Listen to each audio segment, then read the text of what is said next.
Hey, this is Ish, and today I wanted to talk to you about the fifth chakra, Vishuddha chakra, or the throat chakra. So this chakra is associated with the color blue, and it's also associated with creative expression and also communication as well. So this chakra allows us to create things and also speak openly and honestly. And when this chakra is blocked, we have symptoms of losing the ability to express ourselves and also having feelings of inadequacy and frustration. And this is because if you're not properly able to voice your opinions, you tend to hold it inside and become very resentful and also feel that you're not enough. Conversely, when someone is overactive in this chakra, they tend to feel burnt out and exhausted. So this is typically common in many artists and musicians just because the energy of creativity is very powerful and strong. It almost feels that you're over caffeinated once you really get in the flow and in the creative juices of things.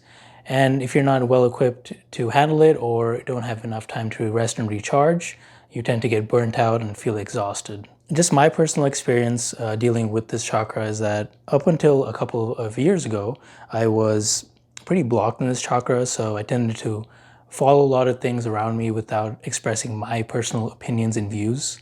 So if friends told me to go to a certain bar or listen to a certain type of music, I would just go along with it without doing what I wanted to do personally and what I individually like to do. And this caused me to be blocked in this area. And it was only until up until recently where I was able to just voice my own opinions and do what I felt that was right and what I needed to do, even if it wasn't popular. And I started to follow my own path, that I was able to bring this chakra back into balance for me personally. And I actually went the other way and became overactive in this chakra because once I found my true voice, I started to go all out. So I started creating a lot of yoga videos and going to different places that I liked, and I started to do it all. And that kind of was a bit overwhelming, and I became a little burnt out just because I wanted to express and do as much as I could as soon as possible. So then I was able to find some common ground and find some space where I was able to balance my self-expression along with some periods of rest involved as well. Now, as far as the chants and vowel sounds, so typically if you were to perform a couple of yoga poses and you would really wanted to activate this chakra, you would chant hum, so that's spelled H-A-M, and you would do it typically in poses that are throat openers and expansion poses, such as fish pose. That's the best pose. And you would do fish pose and chant hum, hum, hum, and this would activate the energy of the fifth chakra. Conversely, if you wanted to release excess energy in this area, you would say E, so that's E, E. So you go E while you do certain poses such as fish. Other yoga poses you can do are cobra, bow, bridge, and also shoulder stand. Notice how they either open up the neck and chest area as well, or they apply some kind of pressure.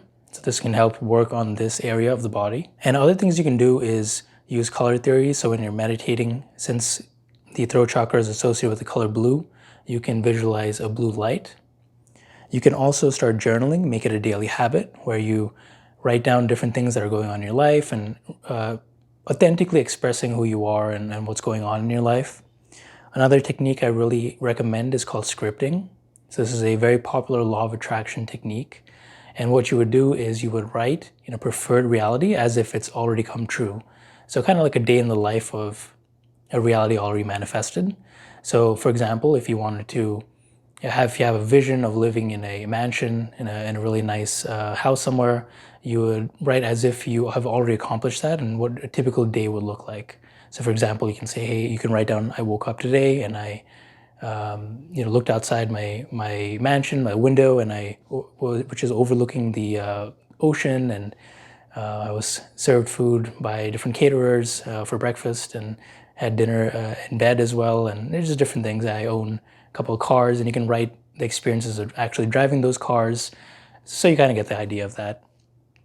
And another thing would just be tapping more into your right-brained activities. So things like poetry or drawing or painting or making videos or art, different activities that engage the right side of the brain and self-expression can help tap into this chakra. So I hope this helps.